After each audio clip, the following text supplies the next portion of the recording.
It is the ultimate test of a player's War Machine and Horde skills. And at stake is the ultimate prize, the title of War Machine and Horde's World Champion and the Iron Gauntlet Trophy. 15 qualifier events held around the world over the past year have led to this final event. Hundreds of challengers have entered the gauntlet, but only a select chosen few have been invited to compete for ultimate glory.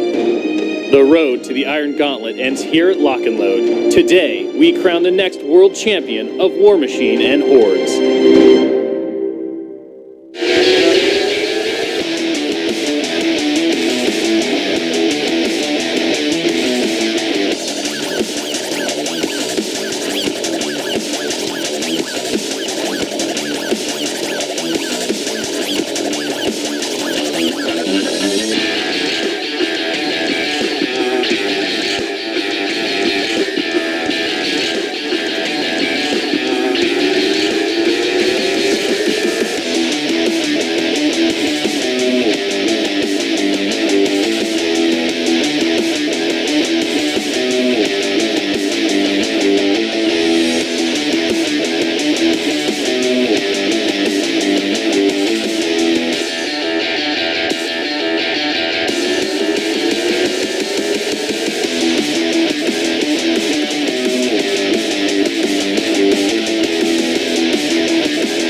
Ladies and gentlemen, welcome back to Lock and Load Game Fest 2016. I'm here with Will Shick. Will Shick, why don't you tell them what you do? I am the Executive Director of Business for Privateer Press. And I am John Swinkels. I am the Social Media Coordinator for Privateer Press. And we are getting ready to go underway with the Iron Gauntlet Round 2. That's right. So let's talk a little bit about our players in this matchup. We have a returning vet, Tom Guan, and he's going to be facing off against Aaron Wale. And what I like about this is that we've got two Australia guys coming at each other to try to claim the title after getting so close last year. I'm pretty excited. I just started playing Retribution. It looks like that's what Tom's going to bring to the table today. So I'm really excited to see just how he performs. What does Aaron got? So we've got Aaron over here, and I like Aaron's list. It's got a lot of audacious choices here. He's bringing War Witch Denegra, always a classic choice with her strong spell list, her crippling feat. Of course, her battle group, because we're closing out Mark II, only a single Defiler in that, along with a Scarlock Thrall, attached to her for some extra spell goodness. But here's where it gets a little interesting. You see that Sepulchre on the table right there? That is actually being controlled by Iacos, Scourge of the Meridius. So the Journeyman Warcaster coming in and taking control of Crix's massive machine, which is really going to be looking in this game to build out a min unit of Mechanthrals into a nightmare army of undead servants. Aaron's also got some really interesting choices going on here. He has very few Crix models in this list, which is not unusual for a War Witch Denegra list since many of her abilities do not key off a friendly faction model. We've got Lord Rockbottom, who's going to be backing up the Devil Shadow Mutineer with all of his great payday abilities. We've got a Necrosurgeon and Stitch Thralls, obviously, to help with the Mechanthrall unit. Mechanthralls themselves, which is a min unit, again, has a Scarlock Commander. And to round things out, we've got Dougal McNail, the Ragman, and a full complement of Selena, Raphael, and Nis Hunters going into this matchup. So a very non-Crixy list, but also one with a lot of good and strong synergies that can bring a lot to the table thanks to War Witch's Denegra ability to cripple the opposing army. Very cool. And over on Tom's side of the table, he's going to be leading things in with Assyria, the Sibyl of Dawn. And attached to her, he's got the Discordia Heavy Myrmidon, as well as the Hyperion, which is, I mean, just burly. I love those guys. He's also bringing to the table an Arcanist solo. He's got two of those, so not exactly solo when you do them. Fey Knight Scareth Isin, who I'm not super familiar with, so Fey Knight Scareth, he actually swapped that in. The Dragoon's going to definitely be able to bring some mobility and some heavy hitting power where he needs it. Potentially useful in this list just due to the fact that he can strike from a distance potentially and overcome War Witch Denegra's kind of crippling abilities, especially with her feet. Yeah, it looks like there's some strong range action going on between them, and then, of course, bringing Eris 2, the Angel of Retribution, as well as two of the Mage Hunter Assassins, Mage Hunter Strike Force with the Strike Force Commander attachment, and Lady Ayana and Master Holt. Yeah, so, I mean, really, Tom Guan is set up to just bring a really heavy feet turn all the way in there with that false signs importance that Assyria basically brings to the table with that once per turn feat. Absolutely. And the scenario for today is going to be 2 fronts. So you'll notice that there are 2 zones set up, each with a player's objective in them. Players are looking to score 5 CPs as always, or to kill the enemy warlock or warcaster. The dominating a friendly zone will net you 1 CP. Controlling an enemy zone, which you have to destroy the objective to be able to do so first, will score you 1 CP. Dominating an enemy zone, an enemy zone will net you 2 CPs, and destroying the enemy objective will net you 1 CP, and of course that's limited to once per game since there's only one objective. So it's very easy in this scenario to swing at least 2 on 1 turn through destruction of the objective and controlling. Not impossible to swing 3, although that requires you to put your caster pretty much in the danger zone. So avoiding that Kenny Loggins line right now. I'll save that for Hungerford later. So we see that our players are already in the midst of setting up, and Aaron, winning the first roll for first turn. You see that beautifully painted Hyperion on Tom Guan's side. I really don't feel bad about the fact that I wanted to paint my guys purple. Lusciously purple. I love purple as a color. It's pretty man. delicious. It's you just get such rich and great like hues out of it. And you got a little bit of a lavender there, which I think really fits the retribution. You know, nothing too rich for them. I'm going to have to make sure he stays away from the crick so he doesn't chip the paint. One of the things I'm really excited to see in this matchup is obviously going to be the Clash of the Titans, Hyperion versus Sepulcher. Yeah. Sepulcher itself probably is going to want to stay away. It's interesting, too, because you've got 2 Colossals that really kind of look to range attack. You know, the Hyperion's got the amazing Starburst cannon. It's also got its Thresher cannons, which give it a lot of nice anti-infantry support. With the Arcanist, it can punch really well in close combat. The Sepulcher, on the other hand, three ranged attack weapons. The Spikers obviously bringing a lot of pain with their ROF2 potentially, as well as the Harvester cannon, which has less range than the big old Narwhal gun on the regular Kraken, but still, with its AoE, able to do a lot of damage. So just going to be interesting to see these things and see what they do in terms of their engagement on the table. A lot of commanding presence in terms of taking those zones, holding them down tight. And really, I'm hoping that we get to see them mix it up in the center of the table because I'd really like to see a colossal on colossal battle. Oh, absolutely. Well, and so Tom's got a benefit going that he's got some shields going on so that he's going to be able to soak up some of that initial burst damage you were talking about. And then, of course, should they choose to engage at that point, where his shields are at when they do will probably be a pretty big factor on whether or not Crix is going to be able to start ripping him apart. And, of course, you can't discount Discordia, who's taking a break from hanging out with Ron to hang out with Assyria here. That spray 10 is absolutely brutal. Our players shake hands, and this match is now underway. So you see the Sepulcher getting allocated 1 from Aikos, and 1 goes to the Defiler. Expecting to see a couple of runs here just to get in position.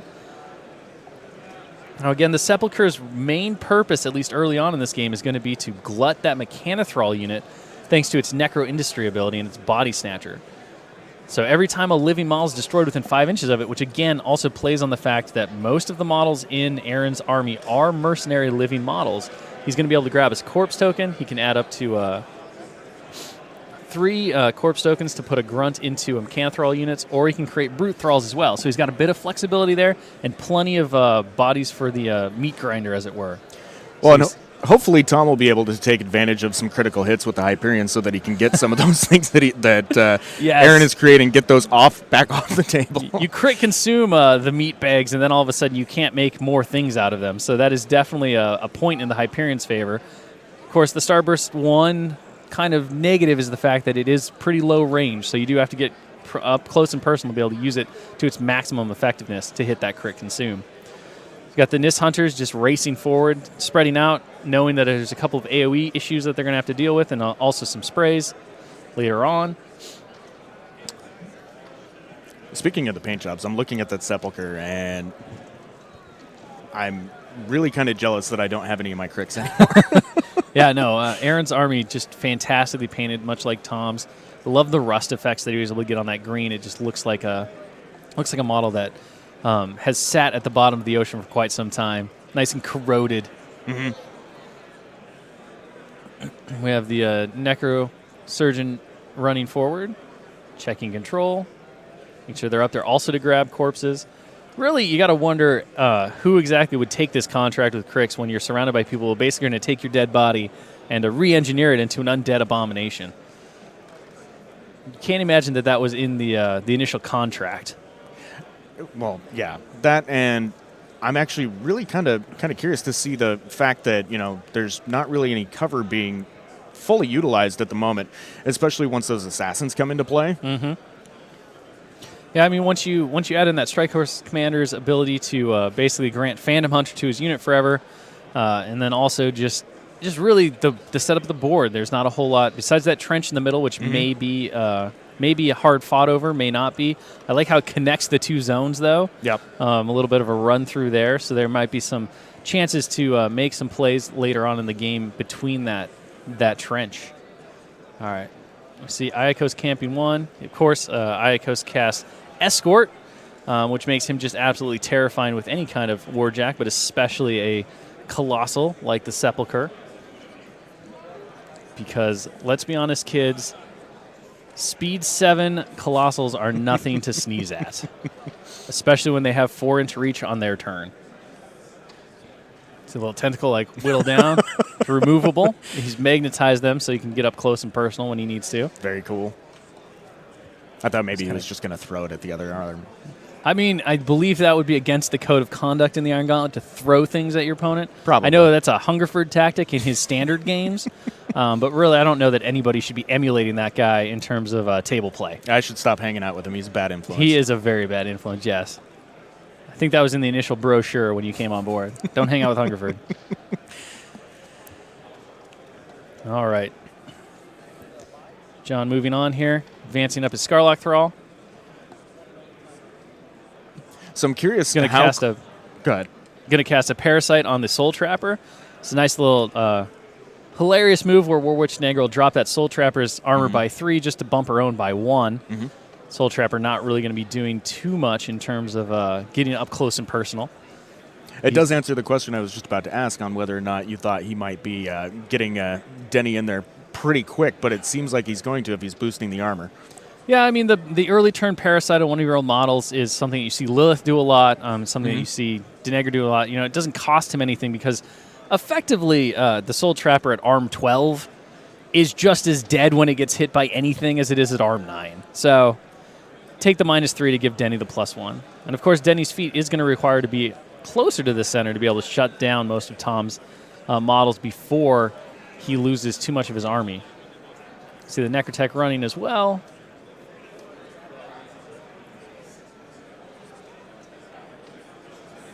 Sorry, not the Necrotech. What was that ran? Something ran. And lots of things are running. It's the first turn. Everything runs. Run. And something slides down the hill. Let's see if we'll need to proxy this one just because of the weight on the Mechanothrall. So, yep, proxy is going to come out. So here comes a proxy base from that Mechanothrall. Slides down the hill. Perfect. And then we get a couple more Mechanothralls running up there. Everyone good. That nice extended control range thanks to the Scarlock Commander that's hanging out in the back. Gives that unit a lot more flexibility than it does with its normal command of 6. Tom Guan measuring his control area as he kicks off his first turn.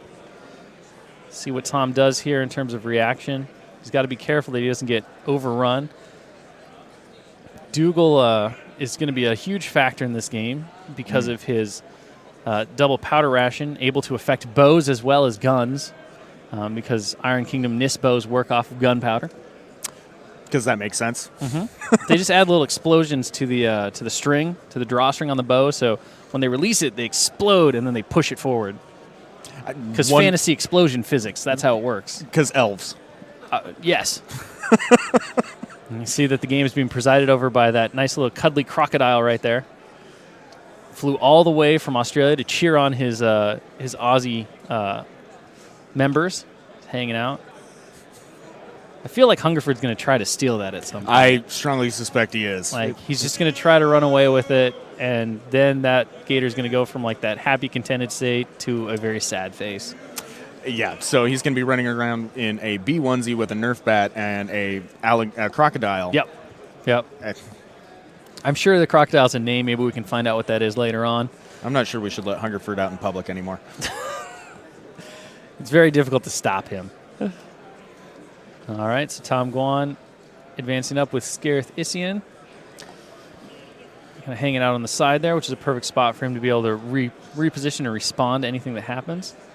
Scareth is the model in Tom's army that I'm kind of watching the most right now because... Oh, that was actually a Mage Hunter Assassin, excuse me. Oh, was it? Oh, yes. It absolutely was. Still, Scareth is the one that I'm super interested in seeing what he's going to do with, because with Rapid Strike and Righteous Fury, he has a pretty strong chance to mess up a whole mess of thralls. A whole mess of schmalls. All right, those Mage Hunters obviously being pretty cautious in terms of their advance up here.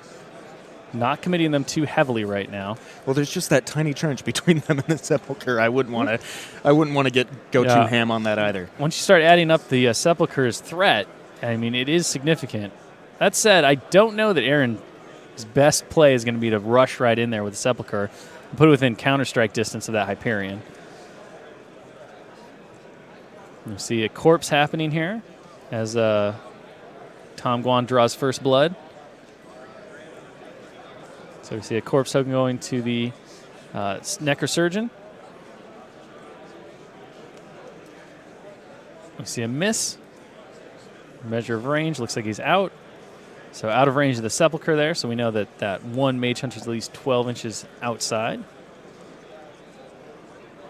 Strike Force ends. Here comes Scareth Isian now. It's a quick confirmation on some threat range there from Aaron. Isian takes just a nice little advance up. Ion and Holt. Advance up. Iona uses her little stealth ability. Keep them protected for at least another turn here.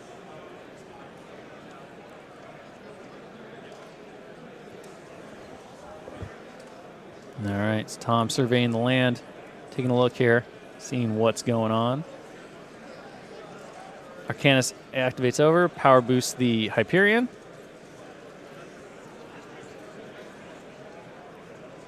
Hyperion advances forward. Oh, Hyperion is actually running.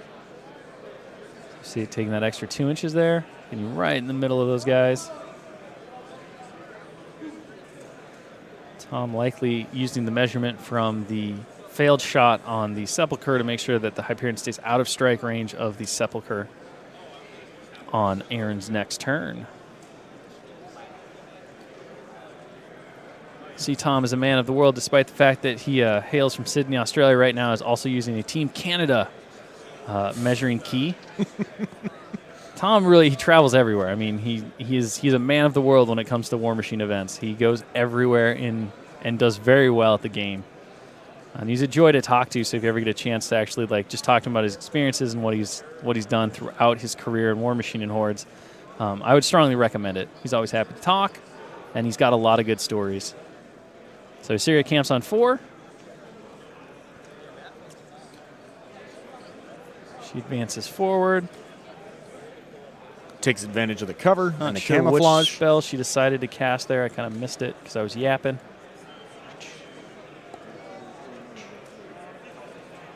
See if she ancillaries here with the Hyperion.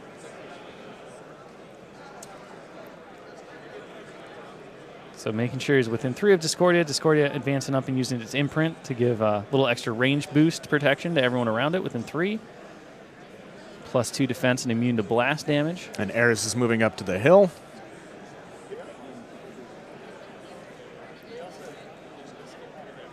Assassin runs over to take advantage of all of that cover protection. The last Arcanus just kind of advances back and hangs out for next turn. All right, with that, Tom's turn is over, and Aaron begins his second turn on round 2. All right, a lot of interesting options that Aaron's going to have to make here at this time. Tom does have some models within striking range of the Sepulchre. Of course, that's going to open him up to a pretty brutal counterstroke, so taking that advance forward is probably not going to be worth it.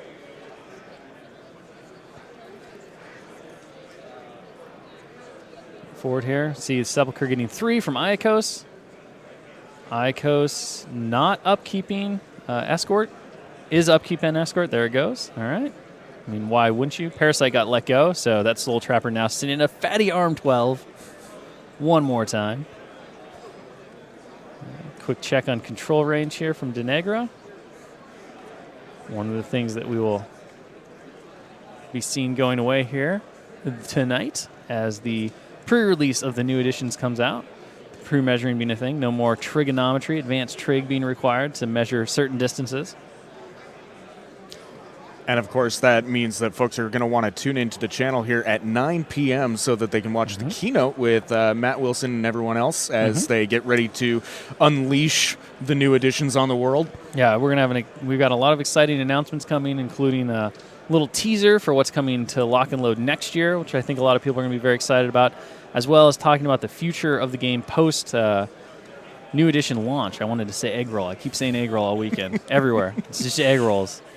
Somebody who has no idea what I'm talking about would be like, why is he talking about Chinese food? They should feed those boys. To be fair, though, egg rolls are delicious. So. See, I don't understand it. Now I eat an egg roll and I feel like I just ate a rock. It's too much. They're too heavy. And it's cabbage. Literally cabbage. How does that work? It's called lots of oil, kids. So much oil. Denegra checks control again after the Defiler advanced up. Likely determining if he's going to put out a crippling grasp here. That's what she does.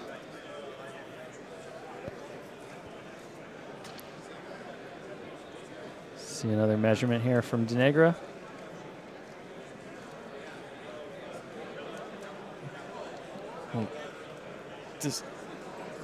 So Tom is now laying on Aaron some threat ranges here. One from Discordia in terms of the spray. Aaron trying to determine likely if he's going to advance Denegra forward and catch Tom in the feet early. Has to be careful, though, because despite all of those minuses, Denegra is still potentially vulnerable thanks to a serious feat and a couple of her spells as well. So Tom's got decent options here in this game despite Denegra's extremely powerful set of abilities. So he does choose to advance Denegra forward, which could make trouble with all those mage hunters. Well, everything's going to get locked down for sure because here comes the feat. Yep, no question. So that'll be -2 to all the stats ever. Of course, Assyria, in Assyria's feat turn, she can negate the stealth from Denegra, which is pretty huge. A lot of boosted shots. Denegra's defense is great. It's not untouchable, though, even when you're talking about -2s. The -2s are going to be overcome by aiming bonuses as well. So it's a pretty bold play here. I'm expecting that Denegra will sit on all of her focus. Yeah, looks like she's going to be done here. So camping everything puts her at a nice, healthy arm 21. Certainly lowers the danger of the assassination threat. Oh, absolutely. Doesn't completely remove it, though. The mage hunters are definitely going to be a problem here.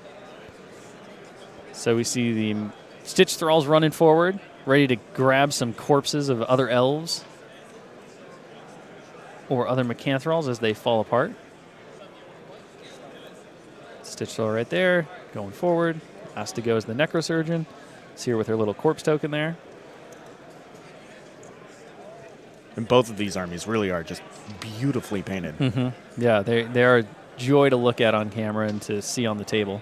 It's nice, fancy new frontline gaming mats, the fat mats as they're called. Been very popular among attendees, and we're very happy to be able to work in partnership with those guys to bring to life the Iron Kingdoms like we haven't been able to do before. To the Nis Hunters now going, advancing their 7 inches. Try to take out some of those dangerous Mage Hunter Strike Force members. Also seeing a couple of those gorgeous wormwood dice trays.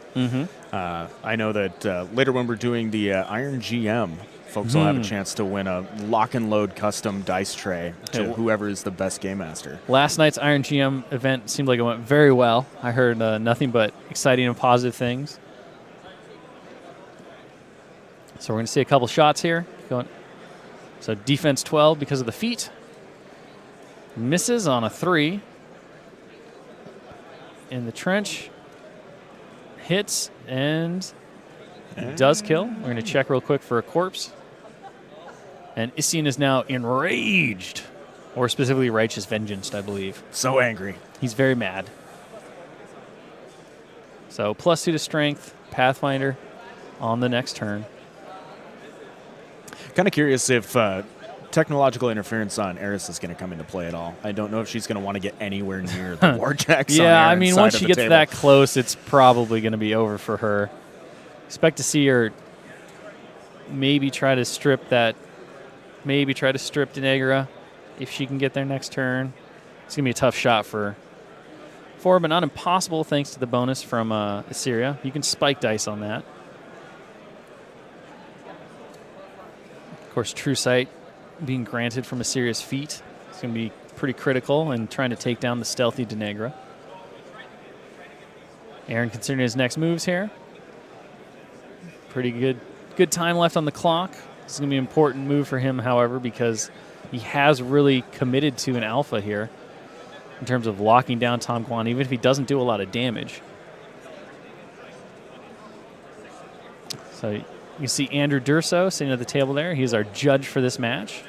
Really appreciate all of our judges who have taken this weekend to help us run some fantastic and exciting events, such as the Iron Gauntlet Masters, and then several of our off-key events like Spell Draft and Speed Machine. So really appreciate those guys.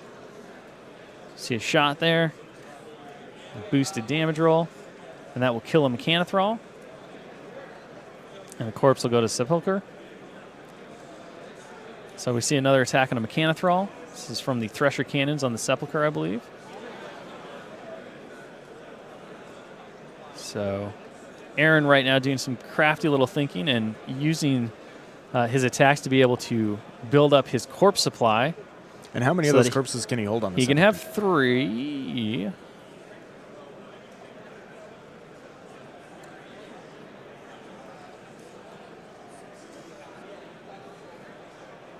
He can have as many as he wants. He can only remove 3, though. So we should see a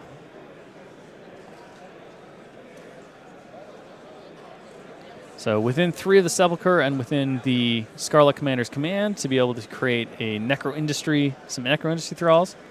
It's a quick measurement here, checking his range from Denegra. Last of his movement to advance. So it wasn't, I think it was Dougal actually who was shooting Mechanothralls. It wasn't the Sepulcher. So Sepulcher is going to shoot the Hyperion with his Harvester.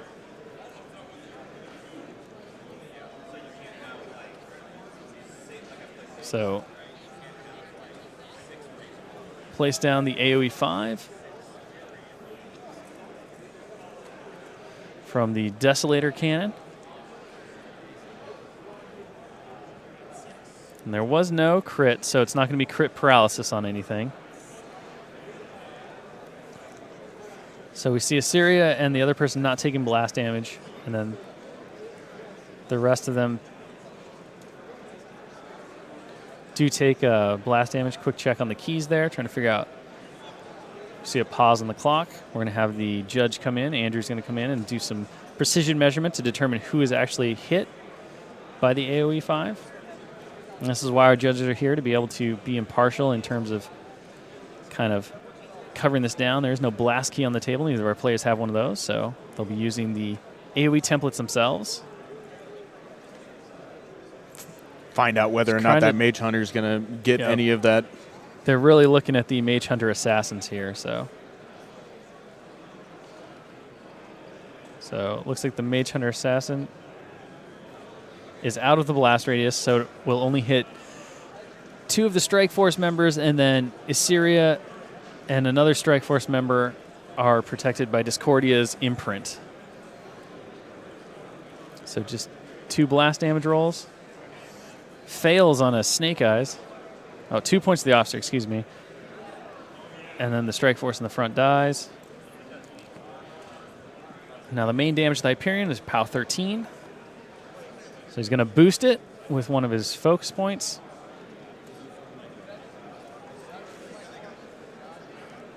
So dice -8 here.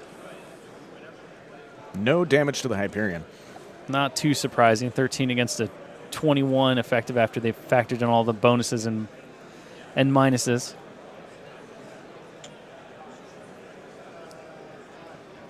So we got burst fire guns happening now at the Hyperion, I believe. So I'll do 10 points. A nice little spike there. Really nice spike, actually. Yeah, it's going to leave him with only 2 boxes of his shield left. So we see another hit. Easy enough under Denegra's feet on the Hyperion. See if we can spike this again.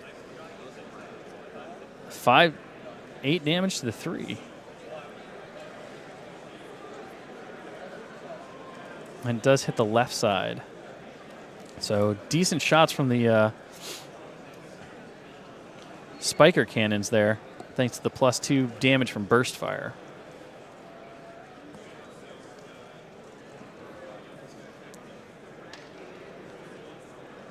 So we see the Sepulchre now using its Necro Industry to create some Mechanothralls, adding them up front of that unit. Basically, Aaron used a couple of activations here, including the Sepulchres, in order to move some Mechanothralls up front. Basically picked them up and moved them over. So Mechanothralls are going to go now. Take a charge on the Hyperion, it looks like.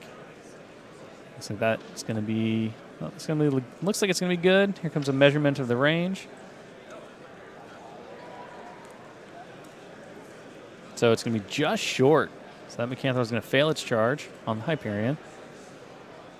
About a millimeter, it looked like.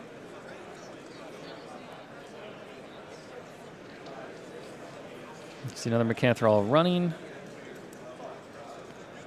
And the rest of them are going to run, so... Quick measurement, reminder of the proxy base that got moved over. See Andrew pointing it out just to remind Aaron that it's there, so he doesn't forget, since that proxy base did get moved. Scholar Commander gets right in the middle there, making sure that guy's going to be in his command.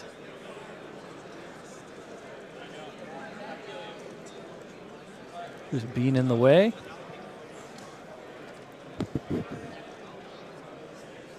And the Mechanothralls are done running.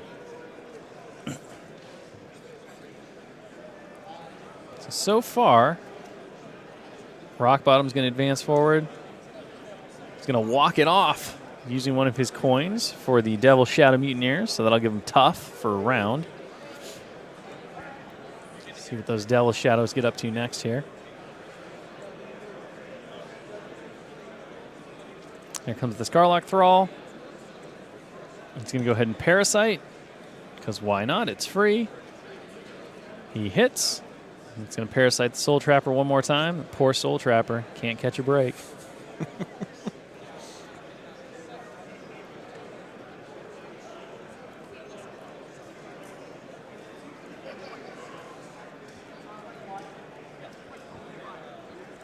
Iacos advances forward to make sure that he keeps that Sepulchre in his control range.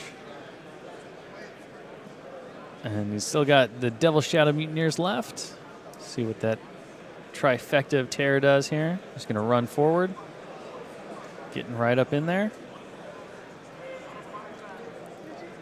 Staying toe on the hill. And that's going to be the end of that. So Tom, as his turn starts off, is asking for a check on Denegra's feet just to see who's affected. Really checking to see if Iris is affected, because that's going to be pretty key in this situation, because if she's not affected between a serious feat and her own capability, she's going to be able to strip Denegra pretty easily, I would think, with some average dice rolls.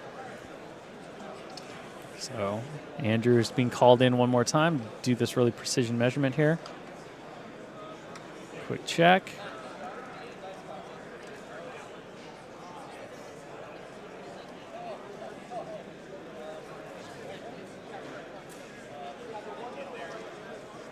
So exactly 12 would put her in. So Siri's only going to get 6 this turn, thanks to the feat knocking down her focus stat by 2. Dropping all the upkeeps. Mm-hmm. Battle Driven, of course, remaining on Isian since it's a round effect. So allocating 2 focus. So 2 focus to the Hyperion. All right, Tom's got a little bit of a tough situation on this turn, but he definitely has an opportunity here to make Aaron pay for his kind of aggressive top of turn 2 maneuver. So Sarah's going to activate. She's going to feet. You see the token down. Looking for a small proxy base so that she can fit under the Hyperion's arm. So her speed's about 4. She can get right toe into the zone.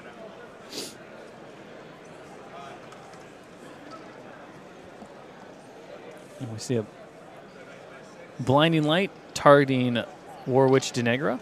Looks like he boosted.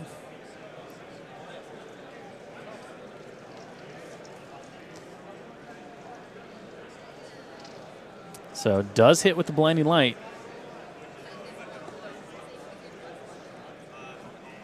And we're going to see an ancillary attack from the Hyperion now.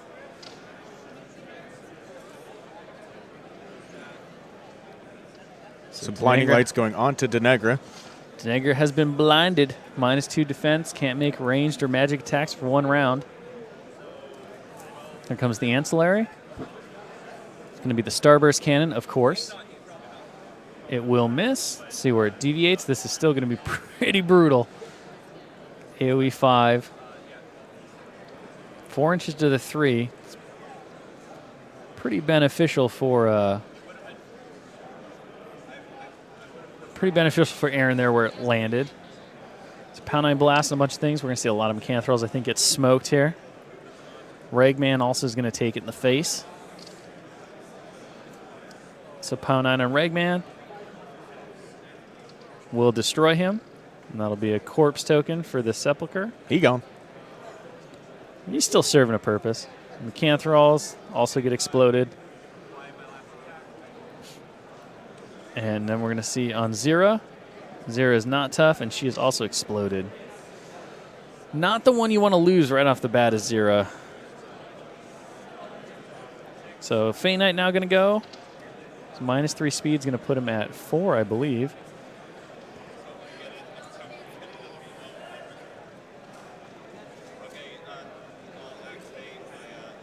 So he's going to walk 5.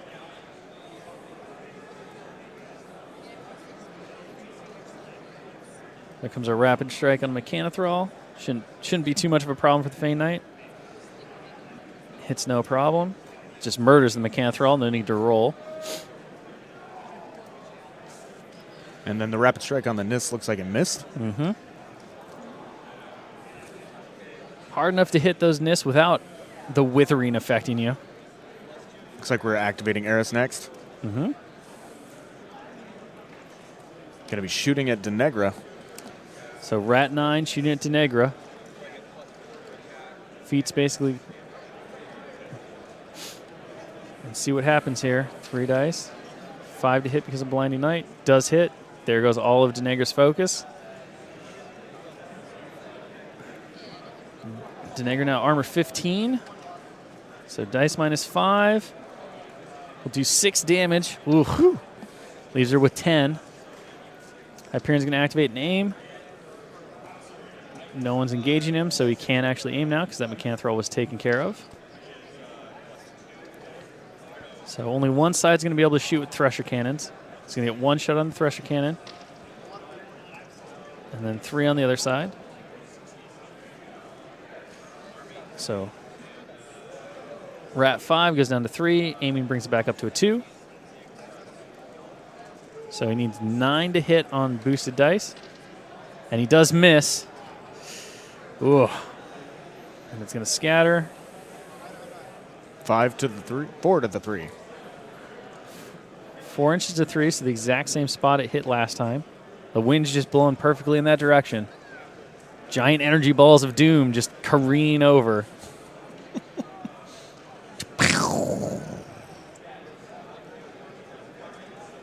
See a cannon going on Denegra. Needs a 9 to hit. Does hit. POW 12 is going to be 2 off. It's going to be 8 points. Leaves her with 2. Ooh. Ooh.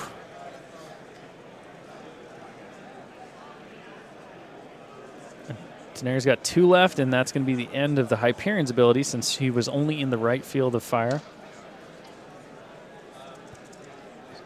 Tom apparently not going to take his 3 Thresher Cannon attacks against something else. Might be out of range on anything at this point. So we see a bunch of Mage Hunter Strike Force taking the aiming bonus. Going to try and do those last 2 points to War Witch Denegra. Oh.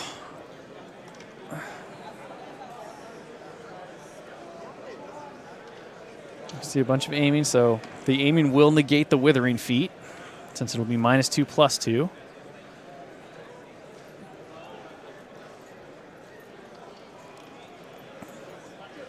We see a pause here as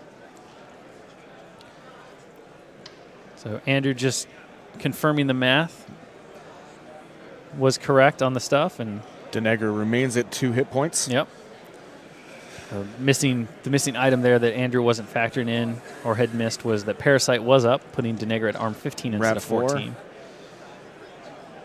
So hits. So it's just dice off 4, 6 to kill, and that is game. So Tom Guan pulls it out at the bottom of round 2 with a Feated Assyria turn, countering the Withering, and taking down Aaron's Boulder actions to try to shut him down. Exciting game, quick one, but definitely full of some reversals, some dice rolls, and overall a great second round for our Iron Gauntlet. We'll be back very soon to see round 3 in action here as soon as all of the round 2 action finishes up with the rest of our players. So stay tuned for that. We'll be back shortly. Until then, I'm Will Shick. I'm John Swinkels, and thanks for joining us. There's lots more Lock and Load 2016 to enjoy, and we'll look forward to seeing you on the next round. That's right. See you on the next one.